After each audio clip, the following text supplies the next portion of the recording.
अब हमारा जो नेक्स्ट टॉपिक है वो है रिप्रोडक्शन। लेकिन इससे पहले हम लोगों ने जो बायोलॉजिकल ऑर्गेनाइजेशन और जो ग्रोथ पढ़ा था उसको एक दो मिनट में जल्दी जल्दी रिवाइज कर लेते हैं। तो हम लोगों ने बायोलॉजिकल ऑर्गेनाइजेशन जो हमारा सेकंड लेक्चर था उसमें हम लोगों ने ये पढ़ा था कि जो बायोलॉजिकल ऑर्गेनाइजेशन है उसमें जो कॉमनली जो नॉन लिविंग और लिविंग के बीच में जो बायोलॉजिकल ऑर्गेनाइजेशन का मतलब होता है जो एटम्स का ऑर्गेनाइजेशन है, मॉलिक्यूल्स जो हैं, ठीक है, जो भी एक सेल के लिए जरूरी होता है वो ऑर्गेनाइज होके एक पूरा लिविंग ऑर्गेनिज्म जो बनाता है उसमें चीज़ें कैसे ऑर्गेनाइज होती हैं। तो बायोलॉजिकल ऑर्गेनाइजेशन में जो कॉमनली लिविंग और नॉन लिविंग के लिए थे वो हम लोग ये कह रहे थे, लिविंग और नॉन लिविंग के लिए जो कॉमन थे उसका देख लें। एटम्स, एटम्स के बाद मॉलिक्यूल्स, मॉलिक्यूल्स के बाद simple inorganic molecules, then simple organic molecules, then complex organic compound and then protoplasm. ये हमारा था जो कॉमनली जो नॉन लिविंग और लिविंग के लिए था, ठीक है। अब हम देख लें कि लिविंग में जो ऑर्गेनाइजेशन होता है वो कैसे होता है। ये सारा का सारा लिविंग में भी होगा जो हमने आपको बताया, लेकिन जो लिविंग में सबसे स्मॉलेस्ट यूनिट होता है वो होता है सेल, ठीक है, एक सेल्यूलर स्ट्रक्चर। तो सेल जो होता है वो ऑर्गेनाइज होकर बनाता है टिश्यूज, जो लिविंग में है केवल वो ही बता रहे हैं। सेल जो होता है वो ऑर्गेनाइज होकर बनाता है टिश्यूज, टिश्यूज के बाद organ, organ system, organ system के बाद इंडिविजुअल, इंडिविजुअल के बाद population, then community, then ecosystem and then biosphere, ठीक है। अब हम देख लें, ये हमारा था बायोलॉजिकल ऑर्गेनाइजेशन। कोई अगर तुमसे ये कहेगा कि कोई लिविंग ऑर्गेनिज्म है तो उसमें बायोलॉजिकल ऑर्गेनाइजेशन कैसा होगा, तो आप बता सकते हैं कि जो लिविंग है उसमें सेल से शुरुआत करेंगे, और अगर कॉमनली नॉन लिविंग और लिविंग की बात करेंगे तो हम लोग एटम से शुरुआत करेंगे, वो सब माइक्रोस्कोपिक लेवल पर हो जाता है, ठीक है। अब हम बात करें सेकेंड जो टॉपिक था वो हमारा ग्रोथ था। तो ग्रोथ एक फीचर लिविंग के लिए है कि नहीं है, तो हम लोगों ने देखा था कि ग्रोथ एक फीचर लिविंग के लिए नहीं है। वो इसलिए क्योंकि जो ग्रोथ है वो नॉन लिविंग भी करता है, लिविंग भी करता है। फर्क सिर्फ इतना है कि जो ग्रोथ लिविंग करता है वो इंटरनल करता है, ठीक है, और जो ग्रोथ नॉन लिविंग करता है वो एक्सटर्नली करता है। एक्सटर्नली जो इसके सरफेस पर कोई चीज़ हम लोग एक्यूमुलेट करेंगे, इस पूरे प्रोसेस को एक्रीशन बोलते हैं, ठीक है। तो जो ग्रोथ इंटरनली होता है वो लिविंग में होता है, और एक्सटर्नली जो होता है वो नॉन लिविंग में होता है। जो इंटरनली जो ग्रोथ होता है वो प्रोसेस होता है मेटाबॉलिज्म का। तो जो भी हमारी जो मेटाबॉलिक रिएक्शंस हैं पार्टिकुलर सेल में हो रही होंगी, ठीक है, उसी की वजह से कोई भी पार्टिकुलर लिविंग ऑर्गेनिज्म ग्रो करता है। ये था हमारा रिवीजन, ठीक है। अब हम बात कर रहे हैं, हमारा जो नेक्स्ट टॉपिक है रिप्रोडक्शन। रिप्रोडक्शन अगर हम समझें तो रिप्रोडक्शन एक बायोलॉजिकल प्रोसेस है, ठीक है, एक जैविक प्रक्रिया है रिप्रोडक्शन, जिसके द्वारा कोई भी पार्टिकुलर ऑर्गेनिज्म हमारे इकोसिस्टम में बने रहने के लिए ये प्रोसेस करती है, ठीक है। इकोसिस्टम में बने रहने के लिए, अपना प्रेजेंस शो करने के लिए ये एक बायोलॉजिकल प्रोसेस है जो कोई भी लिविंग ऑर्गेनिज्म करता है, ठीक है, अपना जो जनरेशन है उसको बढ़ाने के लिए, ठीक है। तो ये एक प्रोसेस है। अब हम लोग ये देख लें, रिप्रोडक्शन जो होता है उसमें एक्चुअली क्या होता है कि जो पर्सन है या जो ऑर्गेनिज्म रिप्रोड्यूस कर रहा है वो अपने जैसा या अपने जैसा ना होके किसी और कोई और डिफरेंट स्ट्रक्चर्स में, सपोज अगर हम बात कर लें टैडपोल की, तो कोई भी फ्रॉग है वो अपना जो फर्स्ट स्टेज है वो बिल्कुल फ्रॉग जैसा नहीं होता है, जैसा इंसान होता है अगर पैदा होता है तो इंसान के जैसा ही दिखता है, ठीक है। लेकिन कुछ जो ऑर्गेनिज्म होते हैं वो ऐसे होते हैं कि जो रिप्रोडक्शन करते हैं, रिप्रोडक्शन करने के बाद कुछ ऐसी स्टेजेस होती हैं जो एडल्ट ऑर्गेनिज्म होता है उससे मैचअप नहीं करता है, ठीक है। सबने सुना होगा जो बटरफ्लाई होता है, तितली, ठीक है, उसमें कुछ 4 स्टेज होती हैं। एग के बाद होता है caterpillar, then pupa and then adult, ठीक है। ये 4 स्टेज होने के बाद, ये 2-3 स्टेजेस के बाद जो बटरफ्लाई होता है, जो एग देने के बाद तब 2-3 स्टेज के बाद तब एडल्ट जैसा शो करता है, ठीक है। तो ये 4 स्टेज में से जो 3 स्टेज हैं वो बिल्कुल बटरफ्लाई से मैच नहीं करती हैं, चाहे उसका फीडिंग हो, चाहे उसका मॉर्फोलॉजिकल या एनाटॉमिकल स्ट्रक्चर हो। ऐसे ही अगर हम देख लें टैडपोल या लार्वा में, सॉरी जो फ्रॉग का लार्वा होता है उसको टैडपोल बोलते हैं, तो फ्रॉग में भी अगर हम देख लें तो दोनों में बहुत जमीन आसमान का फर्क होता है। जो टैडपोल होता है उसमें लेग्स नहीं होते हैं, ठीक है, लेग्स नहीं होते हैं, उसमें टेल होती है मूव करने के लिए, लेकिन जो फ्रॉग होता है उसमें लेग्स होती हैं, ठीक है।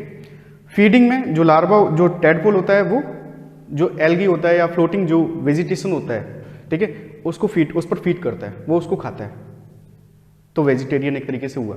लेकिन जो फ्रॉग होता है वो कीड़े मकोड़े भी खाता है, तो हम लोग ये कह सकते हैं कि जो रिप्रोडक्शन एक जो प्रोसेस होता है उसमें ऑर्गेनिज्म या तो फिर अपने जैसा ही ऑर्गेनिज्म पैदा करेगा, वैसे स्टेजेस आने के बाद एडल्ट जो शो करेगा वो एडल्ट जो होगा वो पार्टिकुलर ऑर्गेनिज्म की तरह ही शो होगा, ठीक है। लेकिन उसमें कुछ स्टेज ऐसी होती हैं जो एडल्ट से बिल्कुल मैचअप नहीं करती, शो नहीं करती, बिल्कुल यानी कि क्लियरली मैचअप नहीं करती हैं। उनके कैरेक्टरिस्टिक फीचर्स जो होते हैं वो बिल्कुल अलग अलग होते हैं, ठीक है। जैसा हम लोगों ने बटरफ्लाई और फ्रॉग में देखा, आप लोग अगर ये चाहें तो ये लिख सकते हैं, ठीक है। तो ये क्योंकि जो एनसीईआरटी है उसमें पहली दूसरी लाइन ही ये है, ठीक है। अब हम देख लें कि जो रिप्रोडक्शन होता है, अब हम लोगों ने क्लियरली कहा था कि जो भी हम लोग पॉइंट डिस्कस करेंगे वो नॉन लिविंग और लिविंग दोनों में करेंगे, ठीक है। रिप्रोडक्शन नॉन लिविंग में नहीं करेगा, ये बिल्कुल एक क्लियर पॉइंट है, ठीक है। कैसे भी, ना इंटरनली ना एक्सटर्नली। लिविंग में जो भी लिविंग ऑर्गेनिज्म है उसमें रिप्रोडक्शन होगा, लेकिन कुछ लिविंग ऑर्गेनिज्म ऐसे होते हैं जिनमें रिप्रोडक्शन नहीं होता है, ठीक है। तो वही हम लोग केवल यही एक मेन चीज पॉइंट है कि रिप्रोडक्शन किन ऑर्गेनिज्म में नहीं होते हैं, ठीक है। कुछ लिविंग ऑर्गेनिज्म ऐसे होते हैं जिनमें रिप्रोडक्शन नहीं होता, वही हम लोग यहाँ डिस्कस करेंगे। और फिर कुछ ऊपर डिस्कस करेंगे कि यूनिसेलुलर ऑर्गेनिज्म जो होते हैं, जो मल्टीसेलुलर ऑर्गेनिज्म होते हैं, उनमें रिप्रोडक्शन कैसा होता है ऊपर, ठीक है। अब ये हो गया, ये बिल्कुल क्लियर है कि नॉन लिविंग जो है रिप्रोड्यूस नहीं करते हैं और लिविंग जो है वो रिप्रोड्यूस करते हैं। अब बात करें हम नॉन लिविंग में, तो क्लियर हो गया। अब बात कर रहे हैं लिविंग में। लिविंग में एनिमल्स, प्लांट्स और माइक्रो ऑर्गेनिज्म, मैंने तीन चीजें बताई थी, ठीक है। अब जो लिविंग में जो यूनिसेलुलर ऑर्गेनिज्म होते हैं, यूनिसेलुलर ऑर्गेनिज्म जो होते हैं एक कोशिकीय, या और जो मल्टीसेलुलर ऑर्गेनिज्म होते हैं जो बहुकोशिकीय होते हैं, तो यूनिसेलुलर ऑर्गेनिज्म जो माइक्रो ऑर्गेनिज्म आते हैं इसमें, ठीक है, ये यूनिपेरेंटल होते हैं। यूनिपेरेंटल का मतलब होता है कि जो पेरेंटल सेल होगी वो सिर्फ एक ही होगी, एक सेल जो है वो डिवाइड करके मल्टीपल ऑर्गेनिज्म बनाएगी। जैसा क्लास 10th में आपने अमीबा का स्ट्रक्चर देखा होगा, एक सिंपल अमीबा होता है, जैसा हमने पिछली उसमें भी बताया था क्लास में, एक अमीबा जो होता है वो फर्दर डिवाइड करके जो फिजन होता है, ठीक है, बाइनरी फिजन होके दो अमीबा में ब्रेकअप कर जाता है, ठीक है।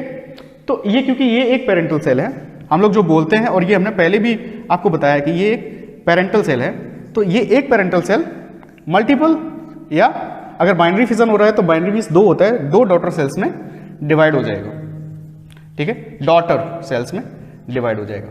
तो ये होता है यूनिसेलुलर ऑर्गेनिज्म में। बाद बाकी आपने प्लेनेरिया भी देखा होगा, ठीक है, ये क्लास 10th में एक फिगर है, एनसीईआरटी में है। प्लेनेरिया जो था वो उसमें ये 3 पार्ट्स में ब्रेक कर रहा था।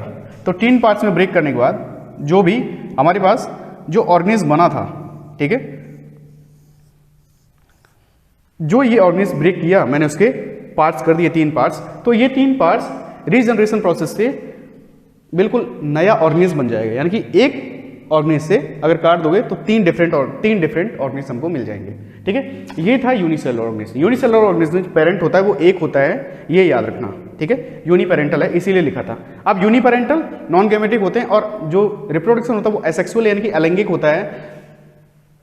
अलैंगिक और लैंगिक जनन यानी कि सेक्सुअल और असेक्सुअल रिप्रोडक्शन में डिफरेंस ये है कि जो सेक्सुअल रिप्रोडक्शन होता है उसमें 2 गैमेट्स होते हैं, एक मेल और एक फीमेल होना जरूरी है, ठीक है। और असेक्सुअल रिप्रोडक्शन में नॉन फीमेल और मेल होना जरूरी नहीं है, ठीक है। लेकिन जो मल्टीसेलुलर ऑर्गेनिज्म होते हैं, ठीक है, जो हाई लेवल के ऑर्गेनिज्म होते हैं, चाहे वो प्लांट्स या एनिमल्स हों, उसमें मेल और फीमेल गैमेट्स बनते हैं। तो मेल अलग होगा, फीमेल अलग होगा, ठीक है। जैसा आप लोगों ने उसमें पढ़ा होगा, जो प्लांट्स होते हैं उनमें एंड्रोसियम और गाइनोसियम जो होता है उसमें मेल और फीमेल, यानी कि जो उसमें पॉलन ग्रेन्स वगैरह और ओव्यूल वगैरह होता है वो मेल और फीमेल को रिप्रेजेंट करता है, ठीक है। तो उसमें दोनों फ्यूज होके तब जो गैमेट्स होते हैं, जो पॉलन ग्रेन्स होते हैं वो मेल गैमेट होता है, और जो ओव्यूल होता है वो फीमेल गैमेट होते हैं, ठीक है। तो गैमेट का फर्टिलाइजेशन होता है, गैमेटिक फर्टिलाइजेशन होता है, दोनों मिलते हैं, उसी को हम लोग सेक्सुअल रिप्रोडक्शन भी बोलते हैं, ठीक है। यही सेम हर एनिमल्स में भी होता है, ठीक है। तो वो सेक्सुअल रिप्रोडक्शन होता है एनिमल्स और प्लांट्स जो हायर लिविंग ऑर्गेनिज्म होते हैं। बाद बाकी जो यूनिसेलुलर ऑर्गेनिज्म हैं, जो सूक्ष्म जीव होते हैं, उनमें जो रिप्रोडक्शन होता है वो सेक्सुअल नहीं होके असेक्सुअल होता है, अलैंगिक जनन होता है, उसमें कोई मेल और फीमेल गैमेट नहीं बनता है। और ये आप लोग ऐसा बना लो, डिस्कस यानी कि फिर अभी डिस्कस कर रहे हैं, ठीक है, बना लो।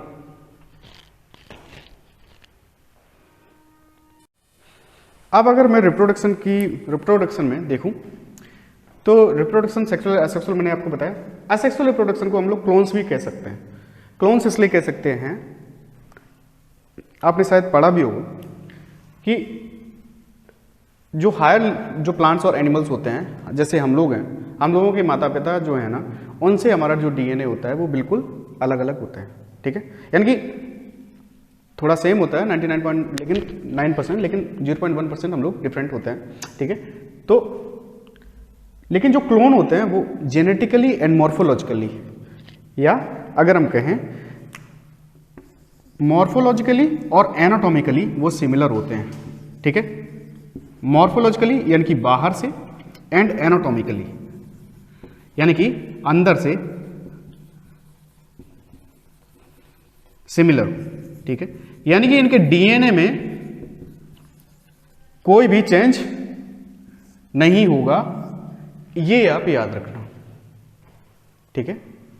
जो एसेक्सुअल रिप्रोडक्शन होते हैं, जो एसेक्सुअल रिप्रोडक्शन जो करते हैं, जो भी प्लांट्स या यूनिसेलुलर प्लांट्स या ऑर्गेनिज्म वगैरह जो भी एसेक्सुअल रिप्रोडक्शन करते हैं उनको क्लोन्स कह सकते हैं, क्योंकि वो जेनेटिकली सिमिलर होते हैं, ठीक है।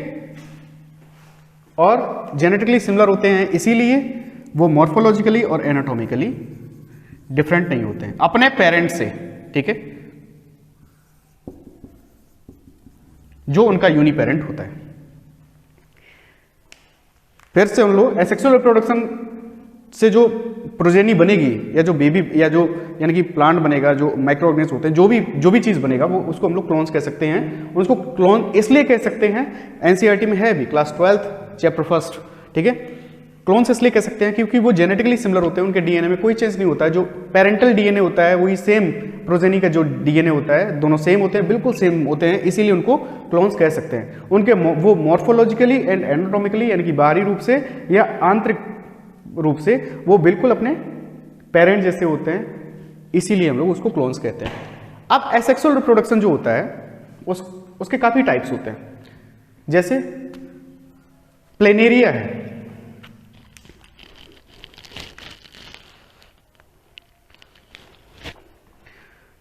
तो प्लेनेरिया में जैसे मैंने आपको बताया था, ऐसा कोई स्ट्रक्चर होता है, उसको 3 भागों में काट दो, तो यहां ये भी एक नया प्लेनेरिया और ये भी एक नया प्लेनेरिया और ये भी एक नया प्लेनेरिया बनाता है। जैसा हमने अभी इससे पहले जो अभी डिस्कस किया उसमें हमने तुमको बताया, ठीक है। तो ये जो होता है, ये होता है ट्रू रीजनरेशन प्रोसेस, ठीक है।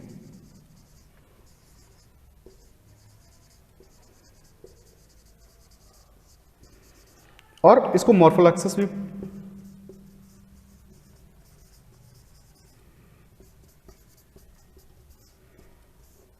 ठीक है। अब ये होता है ट्रू रीजनरेशन प्रोसेस, जिसमें प्लेनेरिया जितने पार्ट्स में डिवाइड कर लो, वो प्लेनेरिया वो एक पार्टिकुलर पार्ट, जितने पार्ट में तुमने उसको प्लेनेरिया को काटा है, वो हर एक सिंगल पार्ट एक नया प्लेनेरिया बनाएगा, ठीक है। तो जितने पार्ट तुम कर लो वो एक नया प्लेनेरिया ही बनाएगा, इसी को हम लोग बोलते हैं ट्रू रीजनरेशन प्रोसेस। लेकिन अगर देखा जाए कि आपने स्टारफिश वगैरह की प्रॉपर्टी देखी है और लिजार्ड की प्रॉपर्टी देखी है, तो बेसिकली लिजार्ड हमको हर जगह मिल जाएगी, लेकिन स्टारफिश हमको पानी में ही मिलेगी। तो लिजार्ड तो सभी लोगों ने देखा होगा, ठीक है। लिजार्ड में अगर देखा जाए,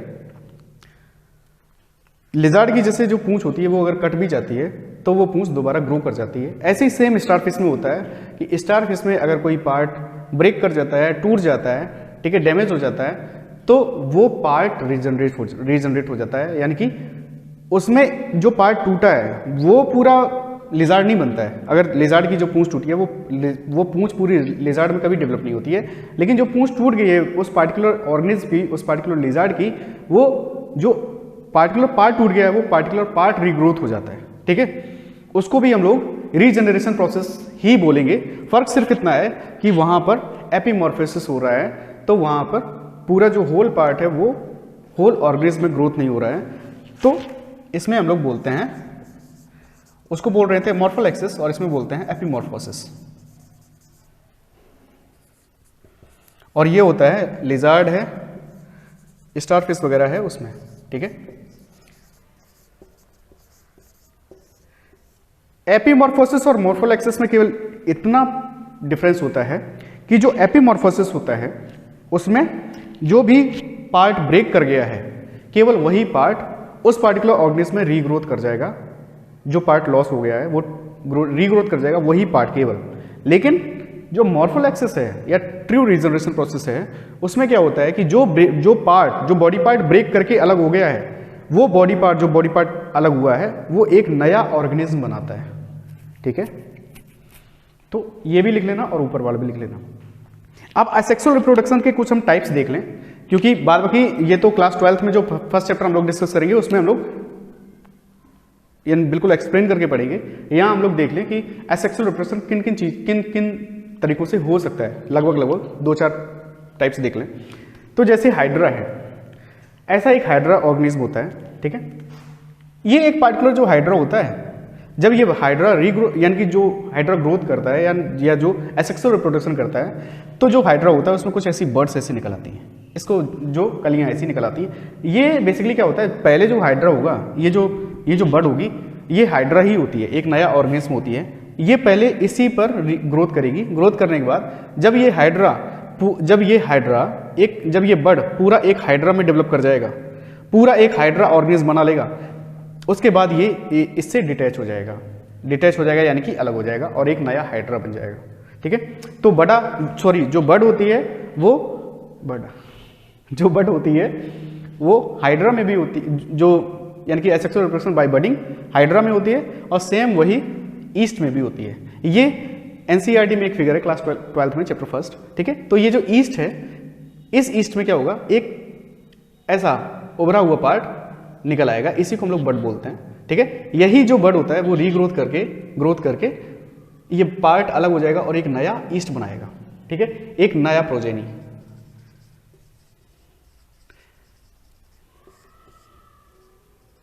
ठीक है, ये हो गया हमारा एसेक्सुअल रिप्रोडक्शन में बडिंग के बाद फ्रेगमेंटेशन भी एक प्रोसेस होता है जिसमें जो पार्टिकुलर जो ऑर्गेनिज्म होता है उसका टुकड़ा हो जाता है। टुकड़े होने के बाद फिर वो एक नया ऑर्गेनिज्म बना लेता है। सपोज अगर हम बात करें फंगस, कवक की, तो जो फंगस होता है वो माइसीलियम, एक जो फंगस होता है तुमने देखा होगा, अगर माइक्रो ऑर्गेनिज्म जो माइक्रोस्कोप से देखोगे तब देखोगे वो एक नेट टाइप का होता है। तो जो नेट जो पार्टिकुलर उसमें जो यूनिट्स होते हैं यानी कि जो जिससे मिलकर बना होता है, उस पूरे जाल को तो माइसीलियम बोलते हैं, लेकिन वो हाइफी से मिलकर बना होता है। हाइफी एक सिंपल यानी कि स्ट्रक्चर होता है जो काफ़ी सारे यानी कि हाइफी मिलके एक नया माइसीलियम बनाते हैं। तो उसमें क्या होता है, एक जो हाइफी है, ठीक है, वो अलग कर जाएगा और जो फंगस है वो ग्रो कर जाएगा। ठीक है, तो वो होता है फ्रेगमेंटेशन। किसी एक पार्टिकुलर जो पार्ट है वो फ्रेगमेंट होके यानी कि उसका टुकड़ा होके अलग होके एक वो नया ऑर्गेनिज्म बना ले, तो फ्रेगमेंटेशन होता है। ठीक है, बडिंग होता है, रीजनरेशन हमने आपको बता ही दिया है। ठीक है, फिर वेजिटेटिव रिप्रोडक्शन अगर हम देख लें तो वेजिटेटिव रिप्रोडक्शन में अगर हम देख लें तो आपने देखा होगा कि जो गन्ना हम लोग उगाते हैं तो गन्ने में क्या करते हैं, तो नोड वगैरह इंटरनोड वगैरह यही देख के हम लोग उसको काट के और फिर गन्ने का एक छोटा सा टुकड़ा लेते हैं, उसको गाड़ देते हैं और वो ग्रो करता है ना, कई लोगों ने देखा होगा। ठीक है, तो वो होता है वेजिटेटिव रिप्रोडक्शन। जैसे पोटैटो में हम लोग क्या करते हैं कि जो आलू होता है उसको काटते हैं और आलू को ही काट के गाड़ देते हैं और वो आलू एक नया पौधे में बदल जाता है। तो आलू में जो आइज होते हैं ना, पोटैटोज, ठीक है, जैसे जो जिंजर होता है उसमें राइबोसोम, ब्रायोफिल्म एक लीफ बर्ड होती है। ठीक है, सॉरी एक ब्रायोफिल्म में इधर उधर कुछ लीव्स निकल आती हैं, पत्तियां ऐसी। ठीक है, तो वो एक अलग ब्रायोफिल्म बना लेती हैं। तो ये जो लीफ बर्ड्स होती हैं, जो उनका जो स्ट्रक्चर होता है वो बिल्कुल लीफ जैसा होता है, तो ब्रायोफिल्म में वो वेजिटेटिव रिप्रोडक्शन करती हैं। पोटैटोज में जो आइज होती हैं, इन जो गड्ढे आप लोग देखते हैं छोटे छोटे वो उनको आइज बोलते हैं, वो वेजिटेटिव रिप्रोडक्शन करते हैं। ठीक है, जिंजर में राइजोम वेजिटेटिव रिप्रोडक्शन करता है। ठीक है, तो एसेक्सुअल रिप्रोडक्शन में ये काफ़ी सारे रिप्रोडक्शन के जो टाइप्स हैं वो हमने आपको बता दिए। बडिंग हो गया, फ्रेगमेंटेशन हो गया। ठीक है, एसेक्सुअल स्पोर्स भी होते हैं। स्पोर्स का मतलब होता है कि जो जैसे फंगस है, फंगस में कुछ स्पोर्स जो स्पोरिक रिप्रोडक्शन होता है उसमें क्या होता है, जो स्पोर्स होते हैं माइन्यूट, वो इधर उधर हमारे जो एयर करंट होता है उसके साथ फ्लो करते हैं। अब वो जहाँ पर ग्रो करते हैं, जहाँ पर यानी कि उनको कुछ पार्टिकुलर न्यूट्रिएंट वगैरह मिलता है तो वो वहीं पर ग्रो कर जाते हैं। ठीक है, तो वो एसेक्सुअल स्पोर्स भी होते हैं, बीजाणु। ठीक है, तो बाद बाकी ये कुछ एसेक्सुअल रिप्रोडक्शन के टाइप्स थे, हम लोग एक्सप्लेन करके हम लोग क्लास 12 का जो चैप्टर फर्स्ट है उसमें हम लोग पढ़ेंगे। ठीक है, और अगर आप चाहें तो इसको बना लें। अब हम लोग देखेंगे, आप बना लो पहले इसको। ठीक है,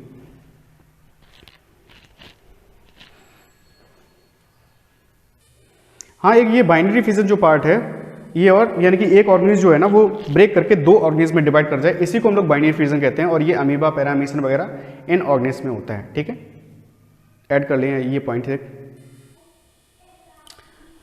अब हम लोग देखेंगे कि कुछ ऑर्गेनिज्म ऐसे होते हैं जो लिविंग ऑर्गेनिज्म जो रिप्रोडक्शन नहीं करते हैं। इसीलिए रिप्रोडक्शन एक फीचर या इंक्लूसिव कैरेक्टरिस्टिक नहीं है लिविंग के लिए। ठीक है, केवल यही एक सिंपल कैरेक्टर है कि कुछ लिविंग ऑर्गेनिज्म जो होते हैं वो, जैसे ग्रोथ में था कि ग्रोथ में लिविंग और नॉन लिविंग दोनों कर रहा था, फर्क सिर्फ इतना था कि लिविंग में इंट्रिंसिक था और नॉन लिविंग में एक्सट्रिंसिक था। लेकिन यहाँ बिल्कुल अलग है। रिप्रोडक्शन में जो लिविंग हो रहा है, जो लिविंग है वो रिप्रोडक्शन नहीं करेगा, नॉन लिविंग रिप्रोडक्शन ना इंटरनली ना एक्सटर्नली कैसे भी नहीं करेगा। लेकिन कुछ पार्टिकुलर ऑर्गेनिज्म ऐसे होते हैं जो रिप्रोड्यूस नहीं करते हैं। ठीक है, लिविंग ऑर्गेनिज्म। उसी में खच्चर, म्यूल। ठीक है, म्यूल जो होता है ना वो मेल डंकी और फीमेल हॉर्स कॉपलेट करते हैं। ठीक है, कॉपलेट करने के बाद तब म्यूल बनता है। ठीक है, मेल डंकी हम लोग उसको जैक भी बोलते हैं और फीमेल डंकी को मेयर बोलते हैं। ठीक है, अब हम लोग इसको देख लें कि क्या नाम, ये एक्चुअली यानी कि मेटिंग क्यों नहीं करता, रिप्रोड्यूस क्यों नहीं कर सकता ये। ठीक है, ये हम लोग सोच लें। और वही सेम ऐसे ही म्यूल की जगह म्यूल जैसे ही हिनी होता है। हिनी में फर्क सिर्फ इतना है, यहां पर मेल डंकी था लेकिन यहां पर मेल हॉर्स था, और मेल हॉर्स को स्टेलियन भी बोलते हैं। यहां पर फीमेल हॉर्स था लेकिन यहां फीमेल डंकी। ठीक है, और फीमेल डंकी को हम लोग जेनी भी बोलते हैं। अब अगर हम क्रोमोसोम की बात कर लें, ठीक है, इसको आप लोग लिख लेना। ठीक है, पॉज करके।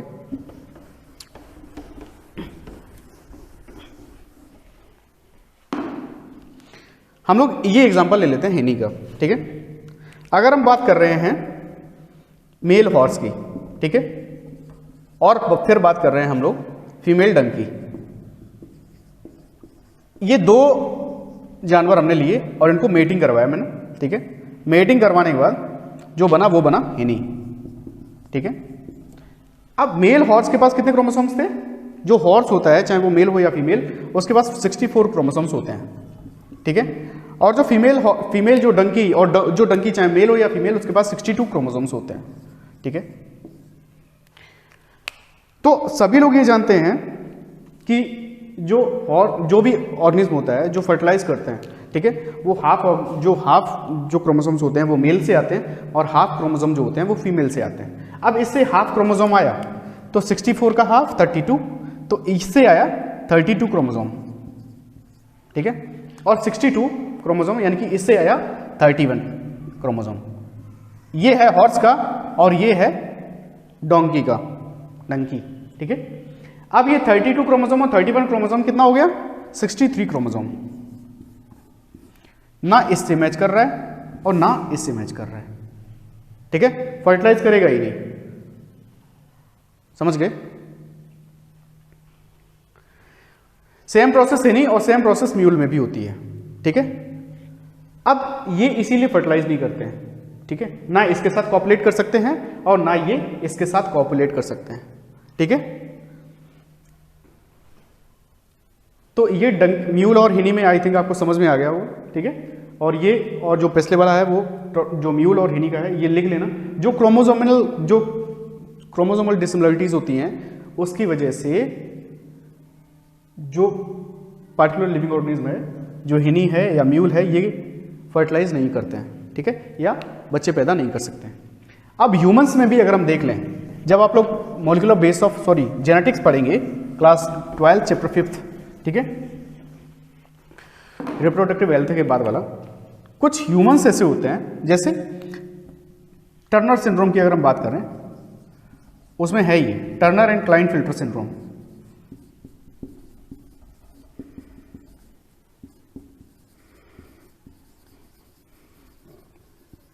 टर्नर सिंड्रोम जो होता है वो होता है फीमेल्स में, ठीक है। और जो क्लाइनफेल्टर सिंड्रोम होता है वो होता है मेल्स में। XO टाइप होता है और ये XXY होता है।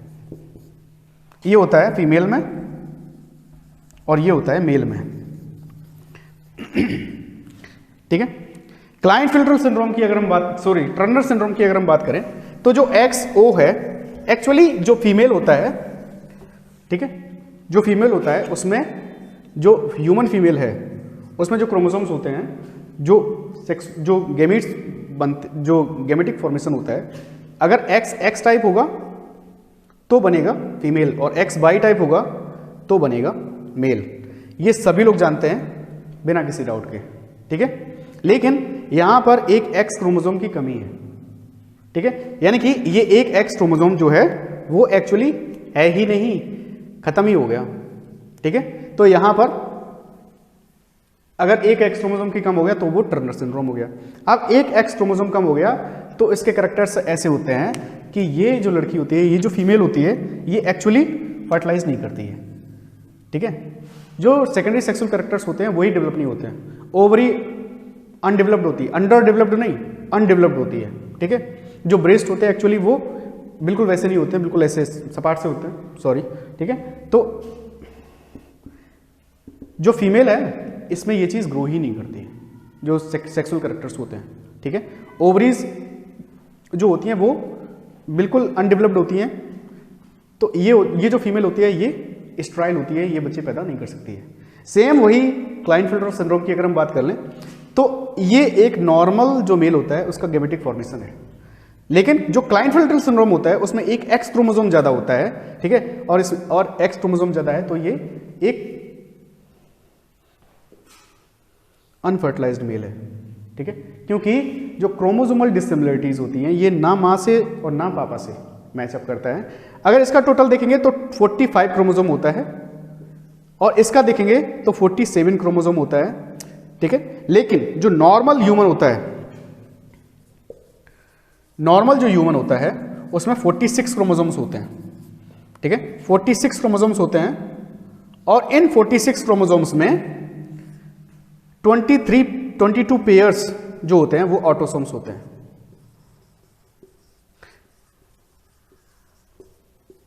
ठीक है, और 1 पेयर जो होता है वो सेक्स क्रोमोसोम्स होते हैं। 1 पेयर का मतलब XX होगा या फिर XY होगा, ठीक है, कुछ भी हो सकता है, XX या XY कुछ भी हो सकता है, ठीक है। और 22 पेयर्स जो ऑटोसोम्स होते हैं वो होते हैं, ठीक है, नॉर्मल में, जो नॉर्मल ह्यूमन होता है, ठीक है। लेकिन यहां पर 47 क्रोमोसोम है तो 46 तो है नहीं, एक क्रोमोसोम ज्यादा है तो ये भी इनफर्टाइल होता है, ये स्टेराइल होता है, ये बच्चे पैदा नहीं कर सकता है, ठीक है। इसमें कुछ जो जैसे चेस्ट है तो चेस्ट की जगह बिल्कुल लड़कियों जैसा ब्रेस्ट टाइप का होता है, ठीक है। तो और जो टेस्टिस होती है वो भी अनडेवलप्ड होती हैं, ठीक है। तो ये भी स्टेराइल होते हैं और ये भी स्टेराइल होते हैं, ठीक है, ये बच्चे पैदा नहीं कर सकते। तो रिप्रोडक्शन में हम लोगों ने जो प्रोसेस देखा, तो रिप्रोडक्शन में हम लोगों ने एसेक्सुअल रिप्रोडक्शन देखा, एसेक्सुअल रिप्रोडक्शन के कुछ टाइप्स देखे, ठीक है। टाइप्स देखने के बाद एसेक्सुअल के बाद फिर हम लोगों ने सेक्सुअल रिप्रोडक्शन में देखा।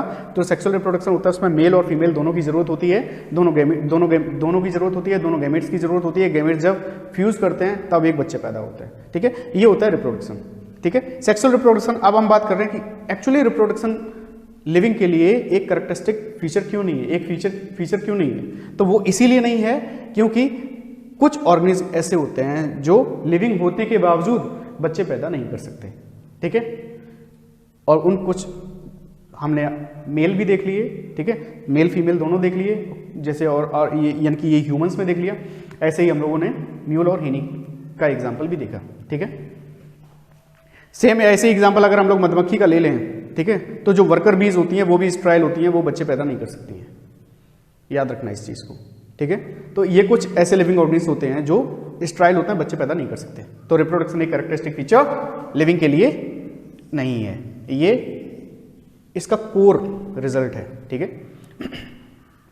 हाँ, एक चीज़, एक जो पॉइंट है वो हम मिस कर रहे हैं, एनसीईआरटी में जो दिया है कि जो ग्रोथ और रिप्रोडक्शन है, मैं मिस नहीं कर रहा हूँ, ये हमने ग्रोथ में आपको पढ़ाया है कि जो ग्रोथ और रिप्रोडक्शन है वो इंक्लूसिव, यानी कि माइक्रो ऑर्गेनिज्म में ग्रोथ हो रहा है या रिप्रोडक्शन हो रहा है, तो जब सेल डिवीजन हो रहा होगा तो वो ग्रोथ भी हो रहा होगा वहाँ और रिप्रोडक्शन भी हो रहा होगा, यानी कि वहाँ पर सिनोनिम की तरह बिहेव करते हैं, ये मैंने आपको पहले ही बताया।